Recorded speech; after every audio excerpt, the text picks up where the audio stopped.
मैं शिवशंकर स्वागत करता हूं आप सभी का अपने यूट्यूब चैनल पे।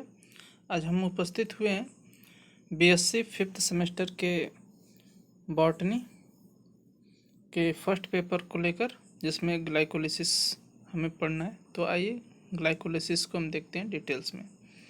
ग्लाइकोलिसिस जो वर्ड है वो ग्लाइकिस से मिलकर बना है, जो एक ग्रीक वर्ड है जिसका मतलब होता है स्वीट, और दूसरा जो वर्ड है वो है डिसीज, जिसका मतलब होता है स्प्लिटिंग, यानी कि इसका मतलब है ग्लूकोज यानी कि जो मालिक्यूल है उसका स्प्लिटिंग होना ही क्या कहलाता है, ग्लाइकोलिसिस। ग्लाइकोलिसिस को और किस नाम से हम जानते हैं तो ग्लाइकोलिटिक पाथवे के नाम से भी जानते हैं, ठीक है। और इसको और किस नाम से जानते हैं हम तो एम्बडेन मेयरहाफ पार्नास यानी कि ईएमपी पाथवे। अब ग्लाइकोलिसिस है क्या? Glycolysis is the sequence of reaction that metabolizes one molecule of glucose to two molecules of pyruvate with the concomitant net product of two molecule of ATP। यानी कि ग्लाइकोलिसिस एक ऐसी process है जिसमें metabolism होता है ग्लूकोज मॉलिक्यूल्स का, और जिससे फाइनली दो पायरुवेट का फॉर्मेशन होता है, जिसमें नेट प्रोडक्ट के फॉर्म में हमें दो एटीपी मॉलिक्यूल्स मिलते हैं। अब अगला पॉइंट क्या कह रहा है, glycolysis is almost an universal central pathway of glucose catabolism. जो ग्लाइकोलिसिस होता है प्राय यूनिवर्सल सेंट्रल पाथवे होता है ग्लूकोज कैटाबोलिज्म का, and the complete pathway of glycolysis was elucidated by 1914 largely through the pioneering contributions of G. Emden, O. Meyerhoff, and J. Parnas, and C. Newberg, O. Warburg, G. Corey, and C. Corey. However, glycolysis occurs in all major groups of microorganisms such and functions in the presence or absence of oxygen। यानी कि जो pathway glycolysis का इसको इलिसुडेट यानी कि discover करने वाले mainly तीन साइंटिस्ट हैं, एम्डेन, मेयरहॉफ एंड पार्नास। इसके साथ साथ सी नेरबर्ग है, वारबर्ग है, सी जी कोरी हैं एंड सी कोरी हैं।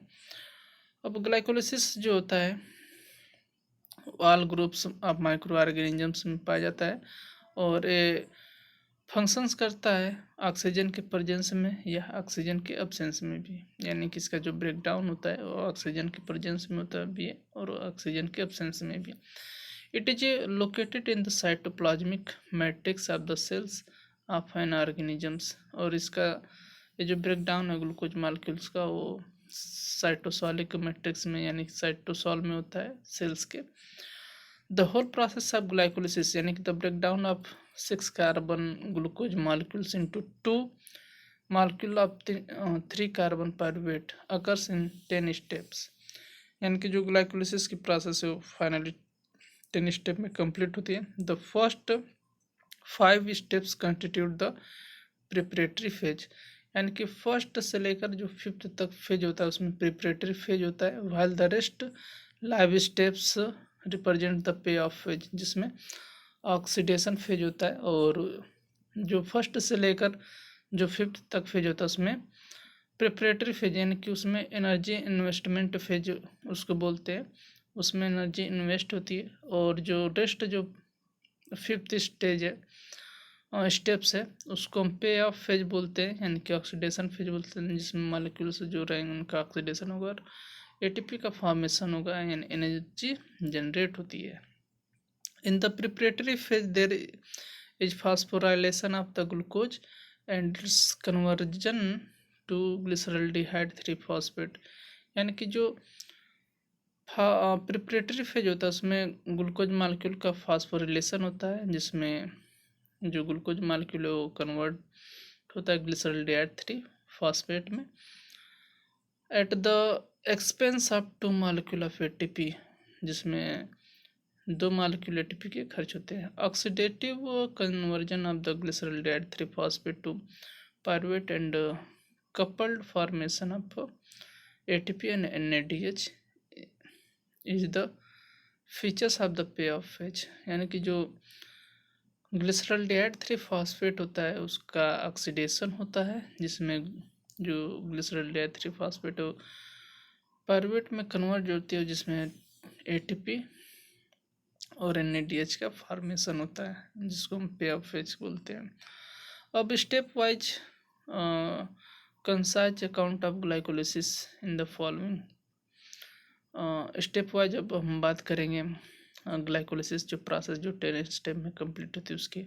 पहले स्टेप में क्या होता है, ग्लूकोज यानी कि 100 शुगर है is activated for the subsequent reactions by its phosphorylation to yield glucose 6 phosphate. यानी कि ग्लूकोज जो होता है उसका फास्फोरिलेशन होता है और जिसके वजह से ग्लूकोज 6 फॉस्फेट में कन्वर्ट होता है with ATP as the phosphoryl donor. ATP जो होता है वही फास्फोरिल डोनर होता है। दिस रिएक्शन विच इनवर्सिबल, और ये रिएक्शन जो होता है वो इनवर्सिबल होता है। अभी हम इसको देखेंगे एक रे डायग्राम के थ्रू, तब तक हम डिटेल्स में आपको पढ़ के बताते हैं क्या क्या होता है।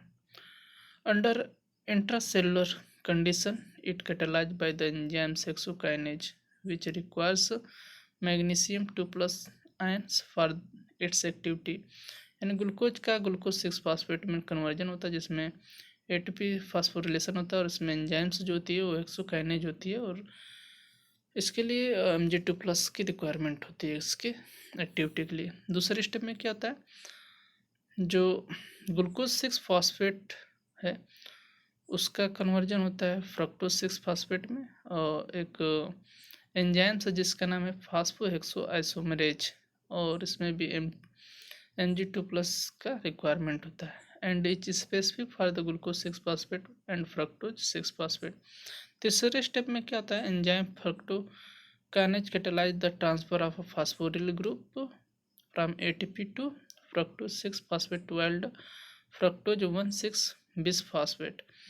यानी कि इसमें जो फास्फोफ्रक्टोकाइनेज होती है जिसमें एटीपी का यूज करके 6 फॉस्फेट को फ्रक्टोज 6 बिसफॉस्फेट में चेंज करती है। This reaction is essentially irreversible. अभी और ये भी जो तीसरा जो स्टेप होता है उसमें ये भी रिएक्शन इनरिवर्सिबल होता है under cellular condition. Phosphofructokinase also require magnesium 2+ and its activity.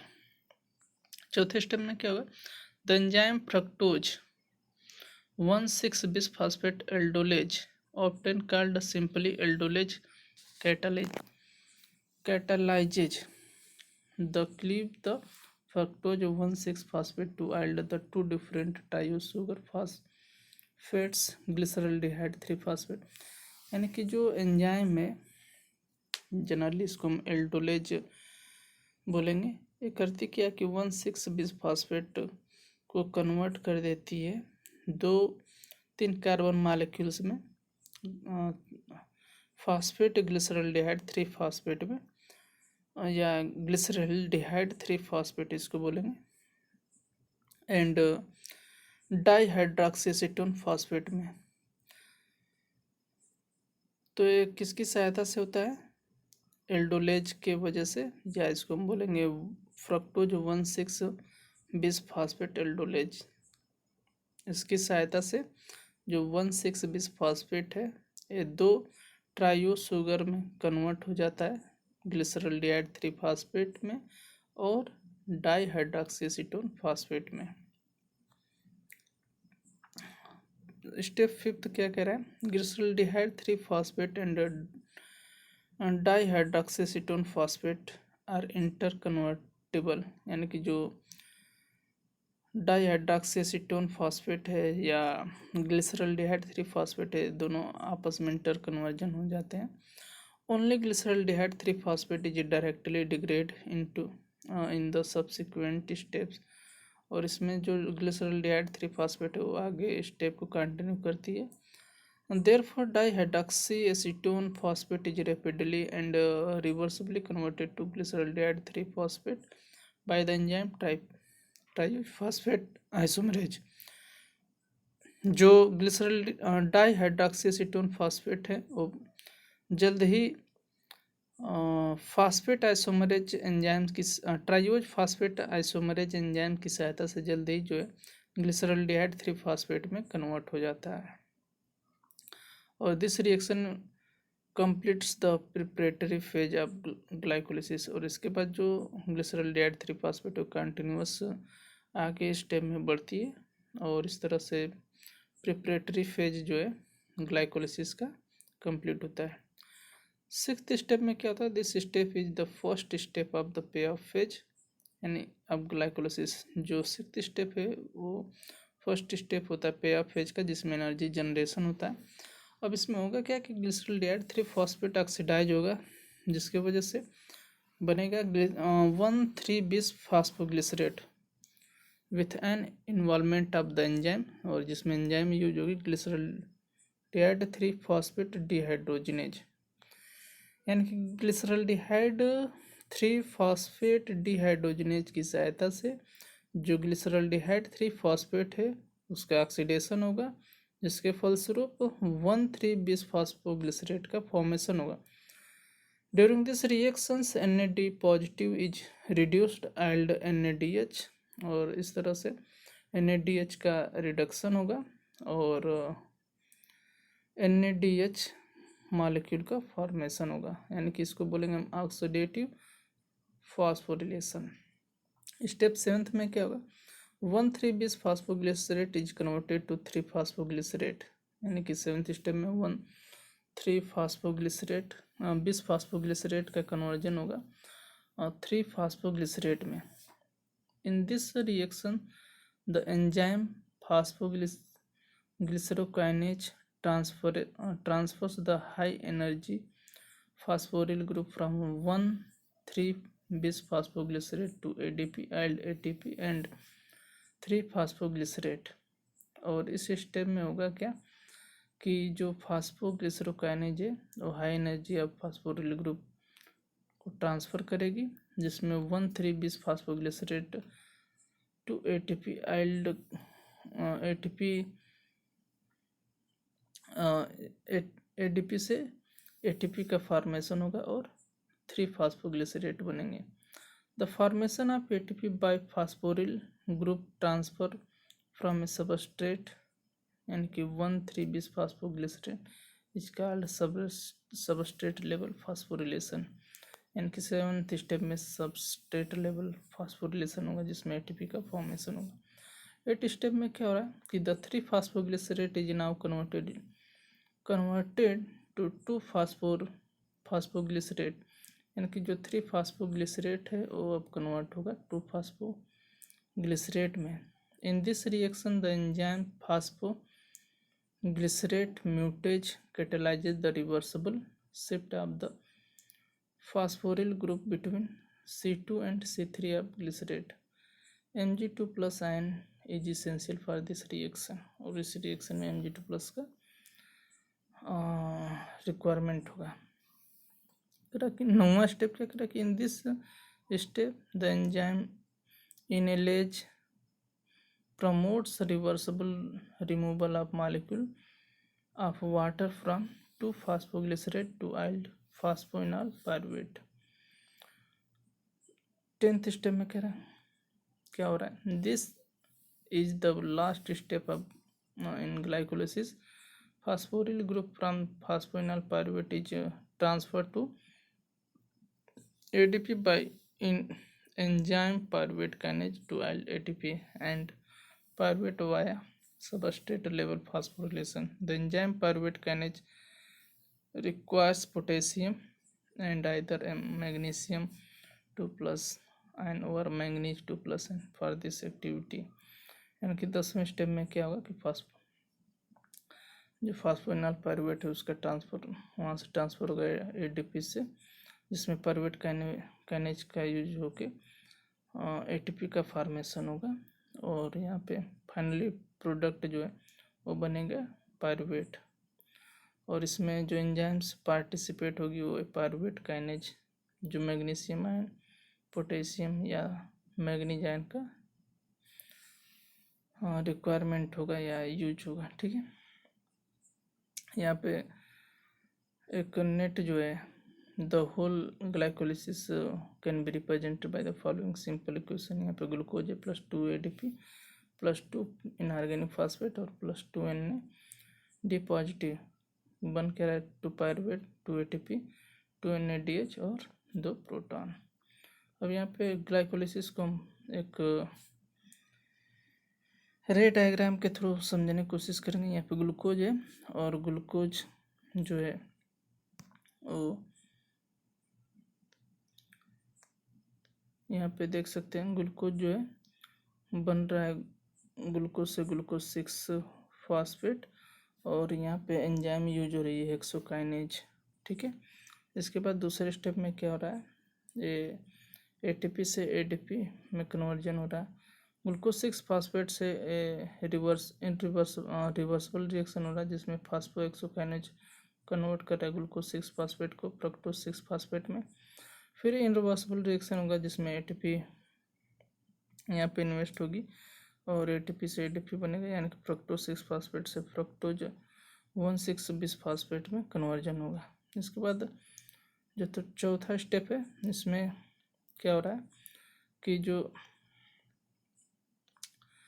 Fructose 1,6 phosphate है इसका कन्वर्जन होगा ग्लिसरॉल डिहाइड 3 फास्फेट में और डाई हाइड्रॉक्सीएसीटोन फास्फेट में।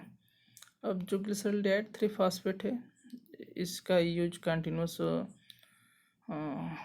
स्टेप में होगा जिसमें ग्लिसरॉल डिहाइड 3 फास्फेट जो है वो आगे चल के पार्टिसिपेट करेगी और फिर फर्दर इस जो डाईहाइड्रॉक्सीएसीटोन फास्फेट है इसका कन्वर्जन हो जाता है 3 ग्लिसरॉल डिहाइड फास्फेट में।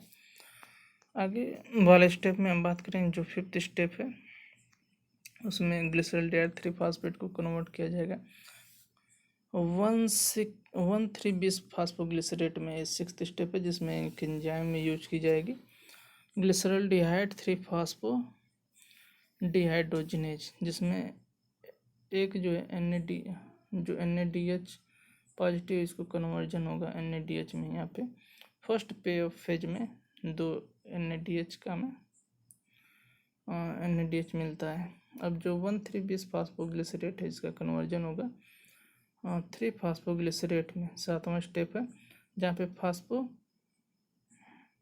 ग्लिसरोकाइनेज एंजाइम्स की सहायता से 1,3 फास्फोग्लिसरेट कन्वर्ट होता है 3 फास्फोग्लिसरेट में और यहाँ पे एक सबस्ट्रेट लेवल फास्फोरिलेशन होता है जिसमें 2 ATP से ADP से 2 ATP का फॉर्मेशन होता है।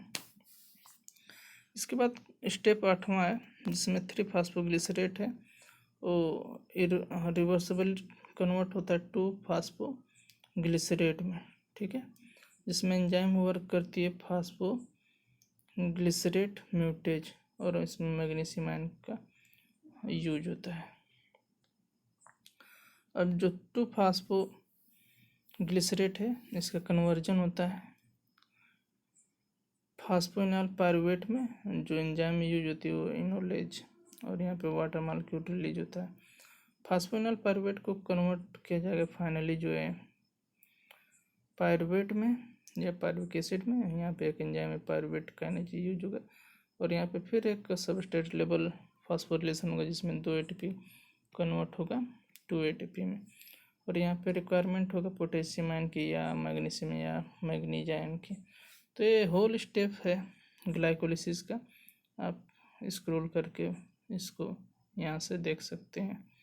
ठीक है, तो ये जो है इसको 2 स्टेप में बांटा गया है। जो फर्स्ट से लेकर 5th फेज तक होता है पे फेज या प्रिपरेटरी फेज है। ठीक है, प्रिपरेटरी फेज होगा जिसमें एनर्जी का इन्वेस्टमेंट होता है और जो 5th फेज से लेकर 10th फेज तक होता है इसको हम पे ऑफ फेज बोलते हैं जिसमें एनर्जी का जनरेशन होगा। ठीक है, तो ये था all about glycolysis. I hope ये वीडियो पसंद आएगा आपको। अगर वीडियो पसंद आए तो ज़्यादा से ज़्यादा शेयर करें और लाइक करें और कमेंट्स जरूर करके बताएं कि वीडियो कैसा था। Thank you everyone.